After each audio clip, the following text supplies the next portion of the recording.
Ano Bíblico 2022. Hoje, 31 de março.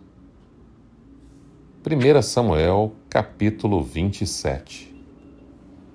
Davi, contudo, pensou: algum dia serei morto por Saul. É melhor fugir para a terra dos filisteus. Então Saul desistirá de procurar-me por todo Israel, e escaparei dele. Assim Davi e os 600 homens que estavam com ele foram até Aquis, filho de Maoque, rei de Gate. Davi e seus soldados se estabeleceram com Aquis em Gate.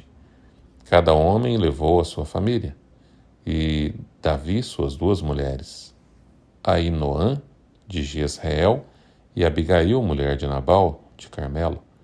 Quando contaram a Saul que Davi havia fugido para Gate, ele parou de persegui-lo. Então Davi disse a Aquis: se eu conto com sua simpatia, dá-me um lugar numa das cidades desta terra, onde eu possa viver, porque este teu servo viveria contigo na cidade real. Naquele dia, Aquis deu-lhe Cicagle. Por isso Cicagle pertence aos reis de Judá até hoje. Davi morou em território filisteu durante 1 ano e 4 meses. Davi e seus soldados atacavam os Gesuritas e Gersitas e os Amalequitas, povos que desde tempos antigos habitavam a terra que se estende de Sur até o Egito. Quando Davi atacava a região, não poupava homens nem mulheres e tomava ovelhas, bois, jumentos, camelos e roupas. Então retornava a Aquis. Quando Aquis perguntava: onde você atacou hoje? Davi respondia: o Neguebe de Judá, ou o Neguebe de Jeramel, ou o Neguebe dos queneus. Ele matava todos, homens e mulheres, para que não fossem levados a Gate, pois pensava: eles poderão denunciar-me. Este foi o seu procedimento enquanto viveu em território filisteu. Aquis confiava em Davi e dizia: ele se tornou tão odiado por seu povo, os israelitas, que será meu servo para sempre. 1 Samuel, capítulo 28. Naqueles dias os filisteus reuniram suas tropas para lutar contra Israel. Aquis disse a Davi: você deve saber que você e seus soldados me acompanharão no exército. Disse Davi a Aquis: então tu saberás que teu servo é capaz de fazer. Aquis respondeu-lhe: então colocarei como minha guarda pessoal permanente. Samuel já havia morrido, e todo Israel havia pranteado e sepultado em Ramá, sua cidade natal. Saul havia expulsado do país os médiuns e os espíritas. Depois que os filisteus se reuniram, vieram e acamparam em Sunem, enquanto Saul reunia todos os israelitas e acampava em Gilboa. Quando Saul viu o acampamento filisteu, teve medo, ficou apavorado. Ele consultou o Senhor, mas este não lhe respondeu nem por sonhos, nem por Urim, nem por profetas. Então Saul disse aos seus auxiliares: procurem uma mulher que invoca espíritos para que eu a consulte. Eles disseram: existe uma em Endor. Saul então se disfarçou, vestido de roupas diferentes, e foi à noite, com 2 homens, até a casa da mulher. Ele disse a ela: invoque um espírito para mim, fazendo subir aquele cujo nome eu disser.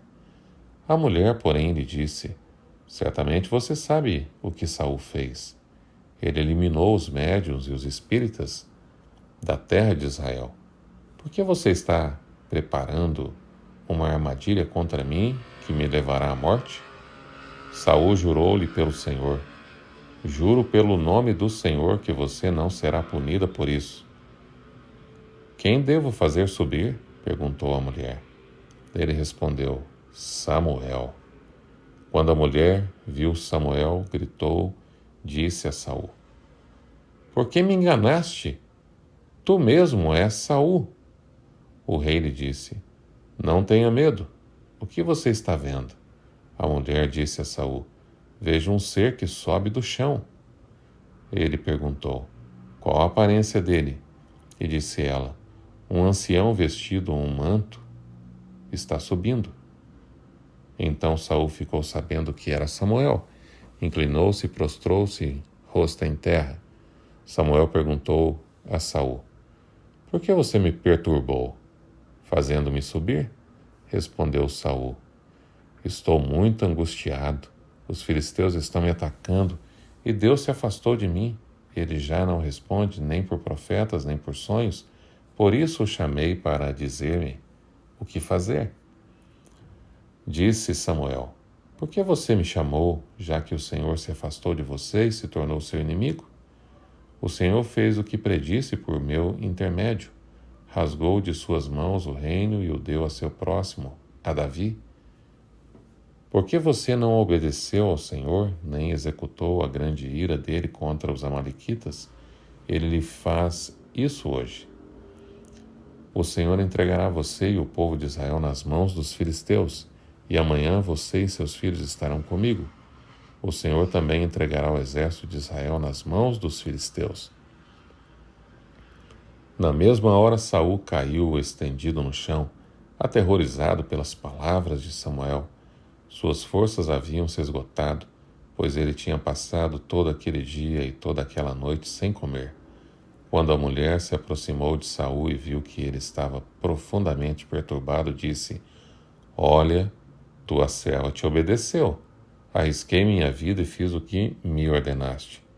Agora, por favor, ouve tua serva e come um pouco para que tenhas forças para seguir teu caminho. Ele recusou e disse: não vou comer. Seus homens, porém, insistiram com ele, e a mulher também, e ele os atendeu. Ele se levantou do chão e sentou-se na cama. A mulher matou depressa um bezerro gordo que tinha em casa. Apanhou um pouco de farinha, amassou-a e assou pão sem fermento.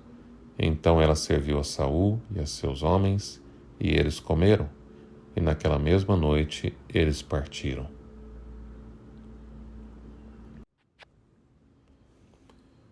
O relato de 1 Samuel 28, do versículo 7 até o verso 25, tem levado muitos a citarem esta experiência como uma prova do estado de consciência na morte, como se os mortos continuassem pensando, agindo, decidindo situações para aqueles que ainda estão vivos. Os versículos que narram a história do rei Saul e a pitonisa, a feiticeira, aparecem sem nenhum comentário. Esta narrativa é verdadeiramente dramática e o autor inspirado não detém a sequência da ação para uma exposição doutrinária. É necessário, portanto, conhecer todo o contexto e as circunstâncias que envolveram o acidente, bem como todas as verdades dadas em outras partes da Bíblia para compreender o pleno significado da história dessa sessão espírita. Antes de mais nada, devemos ter em mente que o rei Saul era um homem perdido, a quem Deus rejeitara e de quem o Espírito Santo se retirara.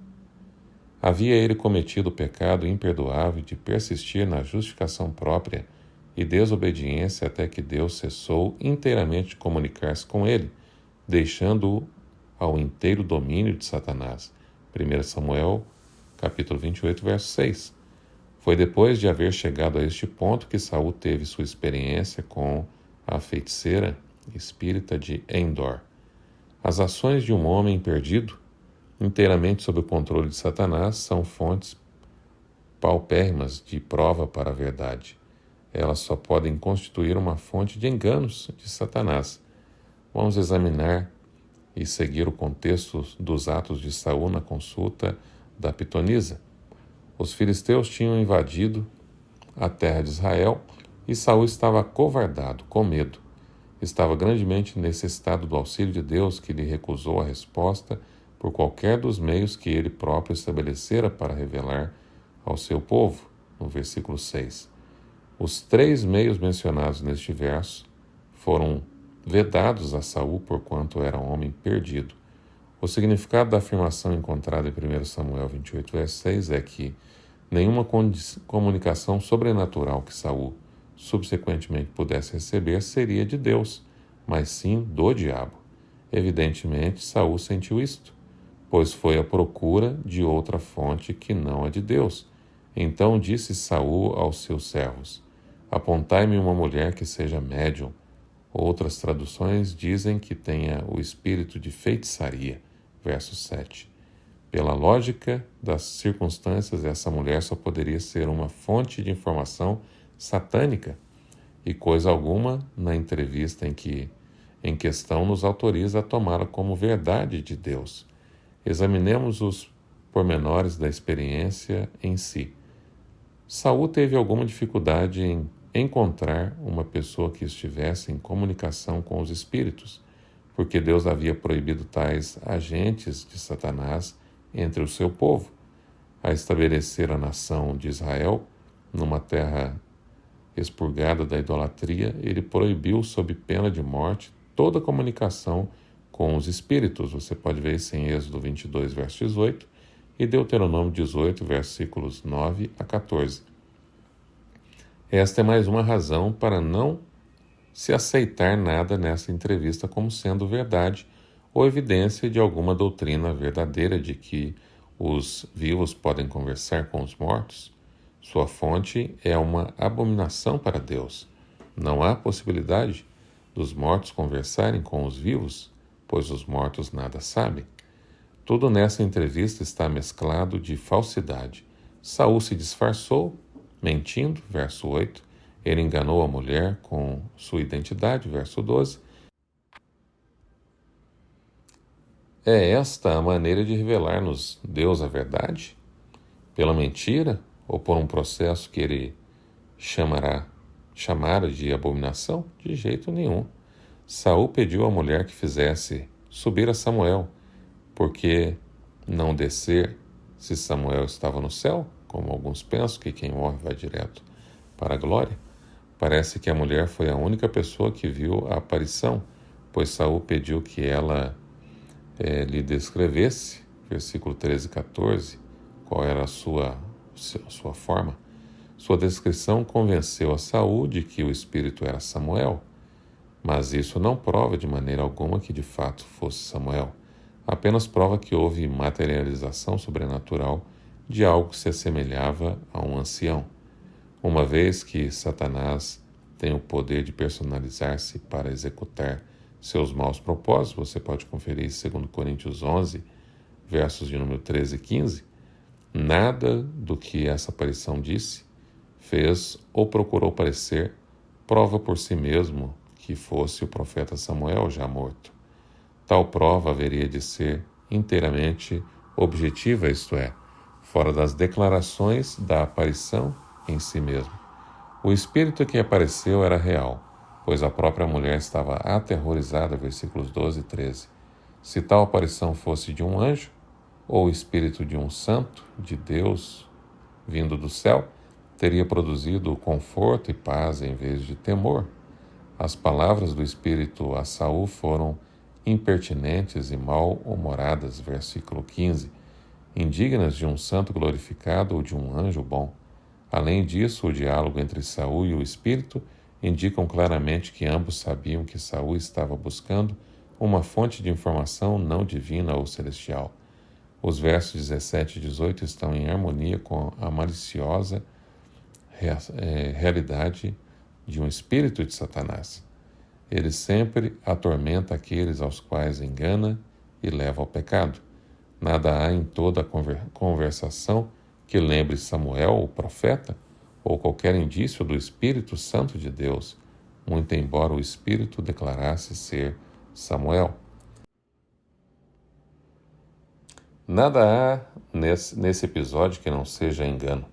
Mentira e perversidade.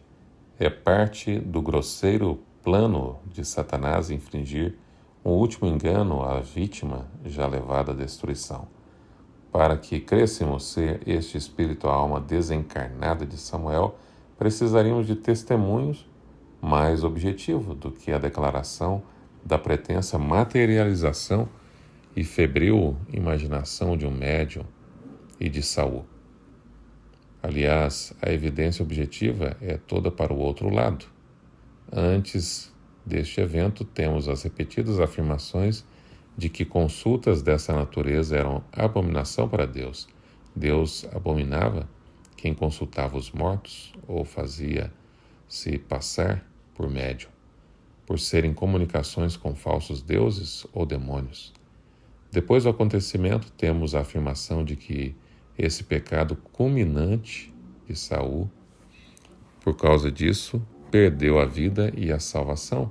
1 Crônicas 10, 13 e 14. Temos as afirmações reiteradas da Bíblia de que os mortos não sabem coisa alguma, não voltam e dormem na sepultura até que Deus os chame no dia da ressurreição. Você pode conferir Eclesiastes 9, 5 e 6 e 10, Jó 14, verso 10, 12, 15, 20 a 21 e 22, capítulo 17, versículo 13, Salmo 146, versos 4 e Salmo 6, versículo 5 e outras passagens. Vemos que, de fato, graças a Deus, não há como nos comunicar com os mortos. Por isso, quando alguém se comunica com entidades contrárias à palavra de Deus, a palavra de Deus é clara de dizer que isso são espíritos malignos, enganadores, que vêm para tentar nos desviar do caminho do Senhor. Que eu e você possamos seguir firmes no caminho do Senhor e não abandonar a sua palavra e nem a sua vontade, buscando outros caminhos que não são o caminho de luz. Lembre-se, lâmpada para os meus pés é a tua palavra e luz para o meu caminho.